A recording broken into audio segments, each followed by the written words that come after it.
Beberapa menit sebelum kejadian, awalnya semua aman dan tentram. Seperti biasa, Young-chan selalu menjadi target penindasan oleh Jae-hyung dan Hyuk-jin. Hyuk-jin malakin penghapus dari salah satu siswa. Siswa itu memberikan penghapusnya pada Hyuk-jin. Lalu Hyuk-jin melemparnya dengan keras ke arah kepalanya Young-chan. Hyuk-jin berbangga diri dengan hasil lemparannya. Ia mengibaratkan seperti menembakkan dengan pistol. Kini giliran Jae-hyung yang melempar. Saat ia melempar, penghapusnya terhalangi oleh tas orang yang lewat. Saat dilihat siapa pemiliknya, rupanya itu Ijin. Jae-hyung jengkel pada Ijin. Hyuk-jin nyuruh Jae-hyung buat manggil Ijin sepulang sekolah untuk diberikan pelajaran. Ijin duduk di kursinya. Ia bertanya pada Young-chan, apakah dia baik-baik saja? Ia berkata kalau dia baik-baik saja, walaupun kelihatannya tidak begitu. Young-chan mengalihkan topik pembicaraan dengan bertanya apa yang Ijin lakukan saat pulang sekolah. Young-chan berniat mengajak Ijin berkeliling. Ijin menolak tawaran Young-chan karena dia harus pulang ke rumah bersama adiknya. Young-chan baru tahu kalau Ijin punya adik. Ia bertanya apakah adiknya adalah murid pindahan juga. Ijin menjawab kalau adiknya sudah ada di sekolah ini sebelum ia datang. Young-chan penasaran siapa namanya. Ijin berkata kalau namanya adalah Yoo Da-yoon. Young-chan yang mendengarnya terkejut dan memastikan kembali apakah Yoo Da-yoon yang dimaksud adalah Yoo Da-yoon anak kelas 1. Emangnya kenapa? Tanya Ijin. Young-chan menceritakan kalau Da-yoon adalah anak populer saat SMP karena dia imut dan juga pintar sehingga membuat banyak anak laki-laki yang tertarik sama Da-yoon. Tapi ada perempuan yang gak suka sama Da-yoon karena cowok yang dia suka malah lebih milih Da-yoon. Alhasil Da-yoon pun mulai dibully sama cewek itu. Ijin bertanya apakah semua orang hanya melihat itu terjadi dan tidak membantu. Young-chan menjelaskan itu karena kakak dari perempuan pembuli itu adalah Kim Ki-so, seorang preman puncak di kelas 3. Makanya orang-orang pada gak berani nolongin. Terus juga keadaan Da-yoon semakin sulit karena dia sekarang berada di kelas yang sama dengan pembuli itu. Ijin teringat pembicaraan di rumah di mana kakek bertanya kepada Da-yoon apakah kehidupan sekolahnya baik-baik saja. Da-yoon bilang tentu saja karena ia adalah anak pintar di sekolahnya. Tapi Ijin melihat betapa suram ekspresi adiknya. Ijin berterima kasih karena Young-chan sudah mau memberitahu hal tersebut. Setelah diam sejenak, tiba-tiba seorang siswa kribo menendang pintu kelas masuk membawa banyak orang. Hyuk-jin bertanya apa yang mereka lakukan di kelasnya. Seseorang menjawab kalau mereka di sini karena ada yang harus dilakukan. Orang yang menjawab tadi adalah Kim Ki-so, preman puncak yang ditakuti orang-orang. Si cepak menunjuk target. Target itu adalah Ijin. Kalian kalah sama orang yang kelihatan menyedihkan ini. Udah gua bilang kita itu cuma lengah. Cih, alasan sampah. Ki-so memanggil Ijin, menyuruhnya untuk kemari. Ijin berdiri menghadapi Kim Ki-so sambil terus menatap ke arahnya. Ki-so gak suka diliatin kayak gitu dan mulai nyuruh anteknya buat bawa Ijin. Tiba-tiba Da-yoon datang dengan keadaan pipi memar dan baju kotor. Sepertinya itu gadis pesuruh Hejin. Oh sial, aku cemburu sekali melihat adik yang mengkhawatirkan kakaknya. Ngomong apa kamu? Aku juga khawatir kalau kakakku kena hajar. Da-yoon melihat kakaknya dikepung oleh komplotannya Kim Ki-so. Da-yoon menangis meminta maaf, merasa bersalah karena telah membuat kakaknya terlibat masalah. Da-yoon, kamu tidak perlu meminta maaf.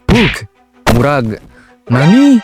Ini bukan salahmu, ini salah mereka. Kribo maju menyerang, tapi serangannya ditangkis Ijin dan Ijin menghantam lehernya, membuat Kribo jatuh terbatuk-batuk kesakitan. Mang belah dua gantian menyerang, tapi Ijin membogem perutnya, membuat ia tumbang dalam satu kali pukulan. Ki-so terkejut karena kejadiannya begitu cepat. Orang-orang yang nonton cuma bisa melongo terkejut karena preman-preman yang ditakuti banyak siswa dikalahkan oleh satu orang. Jadi kamu yang membuat adikku kesulitan. Ya anjing, makan tulu berdua.